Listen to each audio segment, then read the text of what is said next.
everybody, this is Allie Craig here for the Neurohuman Branding Academy, and let's talk about 5 ways to onboard with your red thread. So, onboarding is when are taking a client on, basically, or taking a customer on.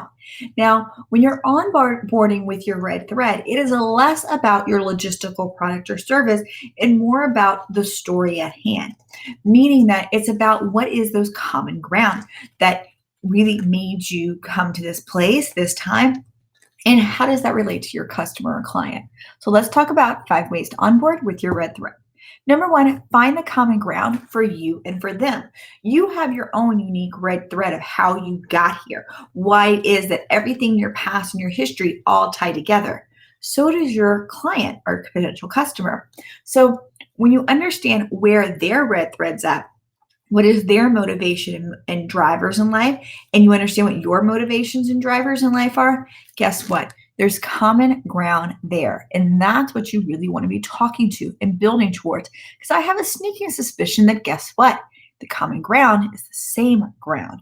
So when you can speak to how you're going to bring beauty into the world, or how you're going to bring social justice into the world, or whatever your red thread is, and in turn their red thread is, you're not just going to create a connection and in turn trustworthiness for this onboarding process, but you're also going to have them buy into the work at hand.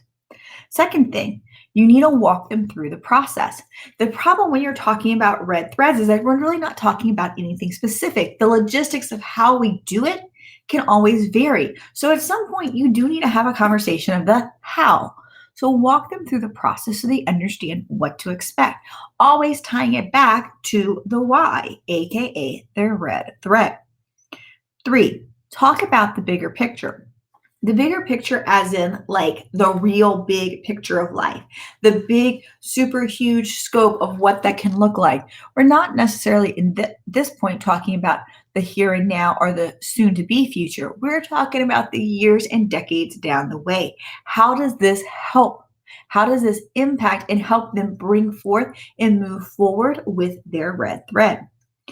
4th, see how they see it. You have to truly understand how they see the world and how they see the red thread. Even if they say that their red thread is to bring beauty into the world and yours is to bring beauty into the world, you got to make sure that you're defining beauty the same way. Never assume that the words or the meaning behind the words are the same without a little investigation. But when you do investigate, guess what? You're going to create amazing common ground.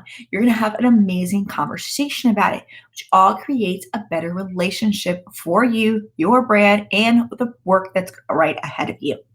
Lastly, talk about the future after the logistics happen. So this is more of the short-term future, meaning that once the work is done, what are they to do? Far too often, our clients, our customers, they love us, they love our idea, they love that they have the connection, the community through both of our red thread basically tying in together. But then they don't know what to do. They don't want to leave because they found someone who's like them. They found someone that they can relate to. But if they don't know what the next step is with you or without you, then they don't know how to move forth. And then it just becomes awkward because they're kind of hanging around, they're kind of being a third wheel. So share with your audience, share with this customer or client, what's the next step afterwards? Do you have a next level? Do you have another way for them to connect? Is it an evolutionary style work or process or product that you're offering? Or do they just need to like be the little baby bird and go fly out of the nest? When your client understands that from the onboarding process, guess what? When the walk through the relationship, it makes clear sense about what is the next step, and you're not going to have those weird, awkward moments. So yes, when you're using your red thread onboarding, it's a great way to create instant connection fast and gives you flexibility on the logistics of how you actually do it. But you need to make sure that there's connection and common ground and communication all along the way.